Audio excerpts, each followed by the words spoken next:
Oi, meu nome é Isabela Beatriz, eu sou do segundo D e vim falar sobre o termo da desigualdade social. O termo desigualdade social é um conceito sociólogo e econômico que designa a diferença existente entre as classes sociais. A desigualdade pode ser medida pelas faixas de rendas comparada. Há um método de comparação de médias das faixas de rendas mais ricas com as faixas de rendas mais pobres. O resultado dessa comparação pode ser jogado numa fórmula desenvolvida pelo economista e estatístico italiano Conrado Gini, formando o chamado coeficiente de Gini. Outros fatores podem ser usados para medir a desigualdade social de um país, pois geralmente quando maior a desigualdade, maior é a pobreza de uma sociedade. Então, indicadores como o índice de desenvolvimento IDH, a renda per capita e o nível de escolaridade podem ser apurados e comparados com os índices de desigualdade social. Há uma ideologização antiga da desigualdade social que tenta justificar o domínio de certas classes sobre outras. Antigamente afirmavam que os reis tinham o direito divino de governar. Isso implicava acertar como divina também a existência de uma aristocracia, que vivia um padrão de vida infinitamente superior ao padrão enfrentado pelos servos, plebeus e camponeses europeus da época. Um detalhe importante é que o que mantinha o luxo da aristocracia eram os impostos pagos pelos pobres. Spencer foi um sociólogo fundador da teoria chamada darwinismo social. Foi um defensor de uma ideologia que explicava a desigualdade, mas entre diferentes sociedades. Segundo o teórico, a miséria enfrentada por povos que habitavam os continentes do sul era explicada pelo baixo desenvolvimento intelectual e genético desses povos, em contraposição aos brancos europeus, que segundo a teoria eram superiores. Extremamente racista e etnocêntrica, essa teoria não explicava o real motivo da miséria encontrada na África, na América do Sul e em parte do Oriente. A exploração europeia por meio do colonialismo e do imperialismo. Os países que foram sumariamente explorados durante os séculos são os que apresentam hoje os maiores índices de desigualdade social, além da miséria, que geralmente os acompanha. Em A Ideologia Alemã, Karl Marx aponta que há uma ideologia por trás do sistema capitalista que visa a manter em ordem o que está em curso, a exploração da classe trabalhadora pela burguesia. Segundo o teórico do socialismo, a ideologia é um conjunto de normas, ideias, leis e símbolos criados para manter a exploração do trabalhador pela burguesia. O monopólio da informação, a educação, o sistema judiciário e toda a cadeia de produção concentrada nas mãos da burguesia comporiam tanto a infraestrutura, estrutura material de produção, quanto a superestrutura que manteria a ideologia, que é o fator que faz com que os trabalhadores aceitem ser explorados. Oi, eu sou a Elizabeth, do segundo ano B, e eu vou falar sobre a desigualdade social na visão do filósofo Karl Marx. Ele foi o primeiro intelectual que falou sobre a desigualdade entre as classes, e também foi o criador da moderna teoria do comunismo. Marx acreditava que a frase dominante usava o sofrimento como meio.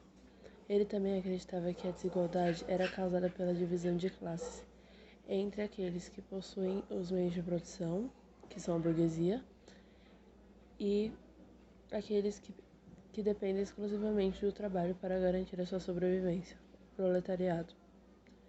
Karl Marx acreditava que o socialismo só poderia ser realizado em um país por meio de uma revolução proletária.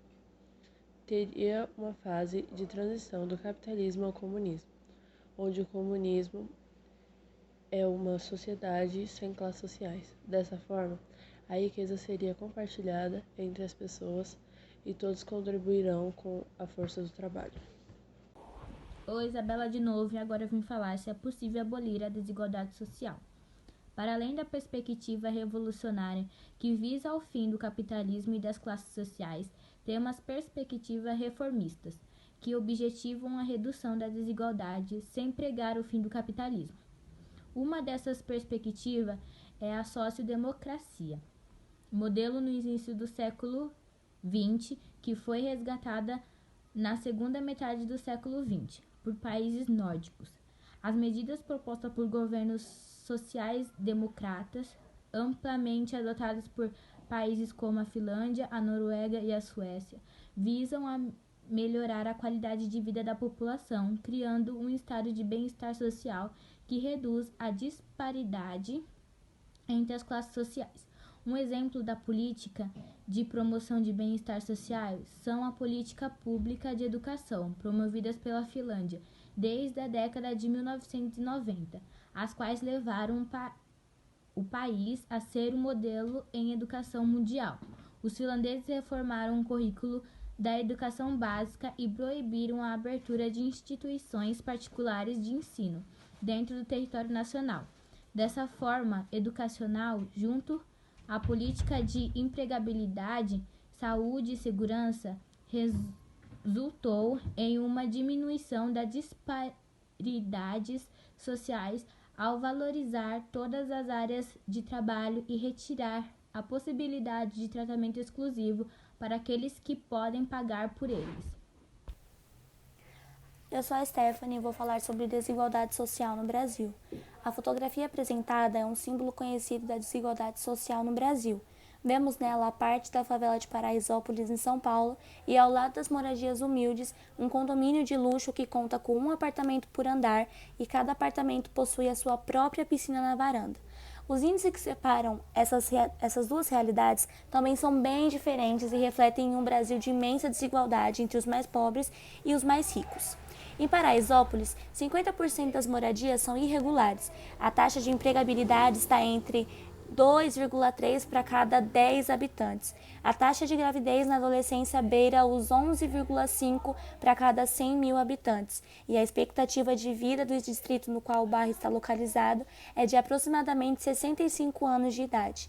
Regiões mais nobres, como o bairro Perdizes e os outros de sua localização distrital, ou o conjunto Morumbi, possuem dados bem diferentes. A expectativa de vida desses locais ultrapassa os 80 anos de idade. A taxa de gravidez precoce é menor que 2 para cada 100 mil habitantes. A renda e a empregabilidade são altas e não existem moradias favelizadas. Por conta de dados como os apresentados acima, o Brasil apresenta desigualdade total de renda de mais de 51%, segundo a pesquisa feita pelo Instituto de Pesquisa Econômica Aplicada. Esse fator coloca que a desigualdade interna aqui é a maior entre as potências. Outro dado marcante sobre a desigualdade social no Brasil é que mais de 27% da renda estão concentrados nas mãos de apenas 1% da população. Thomas Piketty, um economista francês, promoveu uma pesquisa envolvendo vários países do mundo. Nessa pesquisa, o Brasil apresenta mais desigualdade que os países árabes, em que 26% da renda total estão concentrados nas mãos de 1% da população. O coeficiente de Gini brasileiro foi marcado em 0,515 no ano de 2015, o que deixou o nosso país em 10º lugar no ranking dos países mais desiguais. O mundo está errado. O ser humano é o câncer da terra. Ele mata, ele destrói, sem se preocupar com quem vive nela. Ele estraga, ele corrói. Muitas pessoas morrem de fome, mas olha ali, mais um depósito na sua conta. Muita gente vivendo à base de sobrenome. E se o governo aperta, é do trabalhador que desconta. A sua pobreza é demais para qualquer um entender. Sem saber, seu destino é decidido por um comitê. Provavelmente corruptos, não tem como saber, mas depois, quando eles comem, quem paga a conta é você.